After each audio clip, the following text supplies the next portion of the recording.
The State Department is hitting back at the growing bipartisan criticism of Rex Tillersons' leadership and accusations he is presiding over a debilitating brain drain of the nation's diplomatic corps. At the same time, it allowed that a lack of communication with employees about Tillersons' intent to reorganize the department had contributed to low morale. In a letter to Senate Foreign Relations Committee's chairman, Sen.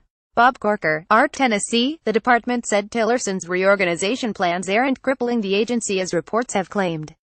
Top ranks aren't being intentionally gutted through attrition, mass retirements and buyouts, it said, and a planned 8% reduction of its nearly 75,000 employees had been mandated by the Office of Management and Budget and is proceeding under that order. Meanwhile, State Department spokeswoman Heather Nauert said there was a need to better communicate plans. Admittedly, the department could do a better job of communicating every single step along the way of the redesign process, she told reporters. There is a morale issue and the department realizes that we need to say more. In the letter sent to Corker late Thursday, the department said there are only 108 fewer Foreign Service officers now than in 2016. The tally is still 2,000 more than there were in 2008, it said. It said a widely cited figure that 60% of diplomats at the highest level had left the Foreign Service since January is a distortion because only 6 people held the rank known as career ambassador. 2 remained, it said.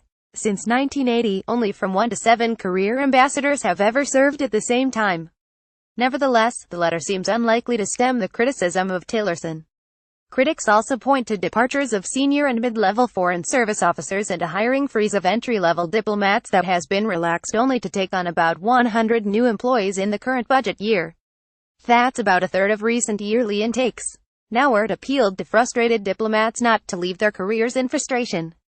There is a morale issue in this building and that's why I say, folks, hang in there, she said. We have a lot of work to be done. Please don't give up. Don't give up on this building. Don't give up on what America's doing. Don't give up on the importance of this job and this career. Democratic and Republican lawmakers also opposed Tillerson's proposal to cut the department's budget by nearly 30%, suggesting there will be rancorous exchanges on staffing levels in coming months. The letter, signed by Charles S. Faulkner of the Bureau of Legislative Affairs, follows an intense week of criticism of Tillerson. Since taking office, the former ExxonMobil CEO has been targeted by frequent attacks from Democrats, former diplomats and pundits on the left and the right. In recent days, Corker and a fellow prominent Republican, Arizona Sen. John McCain, joined the chorus. Corker on Tuesday echoed comments of his committee's top Democrat, Sen. Ben Cardin, who spoke of alarming reports that America's diplomatic corps is being decimated by the reorganization.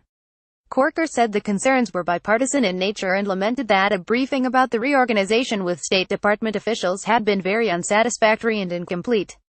A day later, McCain, the Senate Armed Services Committee chairman, wrote a letter with Democratic Sen. Jeanne Shaheen criticizing the department for management decisions that threatened to undermine the long-term health and effectiveness of American diplomacy. The entire minority membership of the House Foreign Affairs Committee followed, writing to Tillerson to say they're profoundly concerned about what appears to be the intentional hollowing out of our senior diplomatic ranks and the entire State Department with no apparent goal. The criticism followed a highly critical missive from the American Foreign Service Association, the union representing U.S. diplomats. Its president, Barbara Stevenson, likened senior staff reductions to a decapitation that would be met with public outcry if it had occurred in the military. The rapid loss of so many senior officers has a serious, immediate and tangible effect on the capacity of the United States to shape world events, she said. The State Department feels the criticism is unfair. In its letter to Corker, the agency said there are only 20 fewer senior Foreign Service officers now than there were a year ago, 1,048 compared with 1,068. This year's retirements are 5 fewer than in 2016, it said. Buyouts to induce early retirement of more than 600 diplomats are consistent with a directive to reduce the federal workforce. It said reorganization is a work in progress, appealing for patience as officials make the department more efficient and effective within a sustainable budget. A project such as this demands careful execution and we are committed to doing just that and notifying Congress as required, the State Department said.